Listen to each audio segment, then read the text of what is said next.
MP ఓట్లలో గెలుస్తానికి ఎర్రటెండల ఏమన్నా చెమట తీస్తుర్రా లీడర్లు. తోపు లీడర్లను పిలిపించుకునుడు, రోడ్ షోలు చేసి పతార పెంచుకునుడు, ఇంకా కొందరు ప్రచార రథాలు వేసుకొని ఊర్లన్నీ గుత్తబట్టి తిరుగుతున్నారు. ఇప్పటికే లక్షలకు లక్షలు ఖర్చు చేసిండ్రు అభ్యర్థులు. ఇంకా అసలు ఖర్చు అంతా ముంగట్నే ఉన్నది. ఇంత చేసినా గెలుస్తారా అంటే అంత ఓటర్ దేవుల చేతులు ఉంటది. కానీ గీడ అట్లా కాదుల్లో. ఓట్లు పెట్టకుండానే సీట్లు గెలుచుకుంటా పోతుందో బీజేపీ.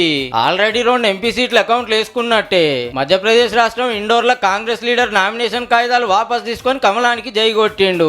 ఆగో ఎలక్షన్ లో కొట్లాడాల్సిన బీజేపీ లీడర్ల కార్ల కూకొని ముద్దుగా తిరుగుతున్నాడు. ఇండిపెండెంట్లు 2-3 పోటీలు ఉన్నారు కానీ సర్పంచుల కంటే అధ్వానం. హీగేముంది, బీజేపీ క్యాండిడేట్ బంపర్ మెజార్టీతో పార్లమెంట్ కు పోవుడు పక్క. చూస్తుంటే మనోడు ముందే చేతులు కలిపి నామినేషన్లు వచ్చేదాకా చూసి కాంగ్రెస్ తరపున ఇంకెవ్వరు పోటీ పడకుంటే ఇటు దుంకి నట్టుండు.